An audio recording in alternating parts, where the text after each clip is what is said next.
Selamünaleyküm saygıdeğer basın mensupları ve değerli kardeşlerim.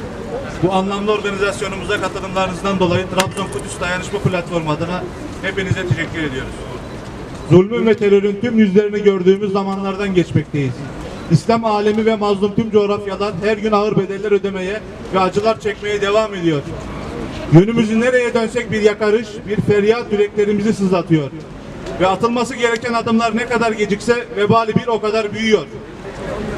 Önümüzdeki günlerde işgalci İsrail rejiminin Cumhurbaşkanı'nın ülkemize gelmesini milletimiz ve ümmetimiz adına büyük bir kaygıyla karşılıyor ve kabul etmiyoruz. İnsanlığa karşı işlediği bunca terörist faaliyetler aşikarken işgalci rejimin bir sözde temsilcisinin üst düzey temaslarda bulunması vicdanları yaralayan son derece onur kırıcı bir durumdur. Bu utancın aziz milletimize ve ümmete yaşatılmaması için alınan ziyaret kararının vehemehal iptal edilmesini talep ediyoruz. Zorbalığı bir politika olarak benimseyen ve zulümlerini her boyutuyla Filistin coğrafyasına, hususiyle haremimiz mübarek Mescid-i Aksa'nın bulunduğu kutsal Kudüs şehrine yaymaya devam eden işgalcinin hiçbir şey olmamış gibi ülkemizde bulunacak olmasını iyiye yormak mümkün değildir. Yapılmak istenen bir süredir bölgede sürdürülen normalleşme adımlarına Türkiye üzerinden meşrutiyet kazandırmak ve yapılan bunca zulümleri dünya kamuoyunun gözünden kaçırmaya çalışmaktır. İşgalci rejimin işlediği cürümler sayılamayacak kadar çoktur.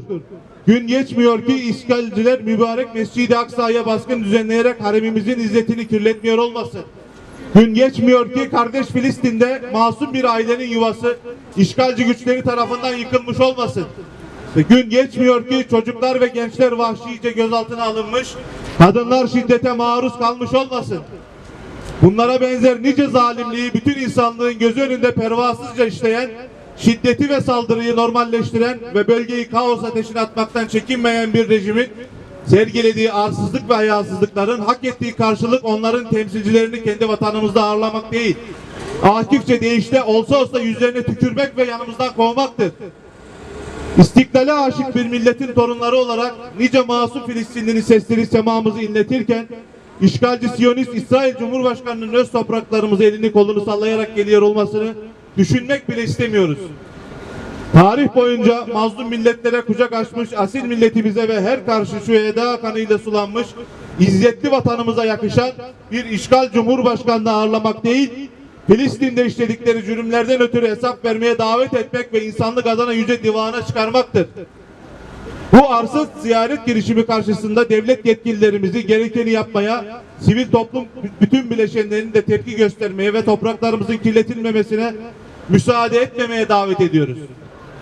Unutulmamalıdır ki işgal ettikleri topraklardan tamamen çekilmeden ve yaptıklarının hesabını eksiksiz olarak vermeden işgalcilerle birlikte atılacak her adım kamu vicdanını derinden yaralayacak ve tarihimizde bir utanç sahnesi olarak kalacaktır. Aynı şekilde Müslüman halkların Filistin davasına gerekli önemi vermemesi ise ayrı bir vakadır.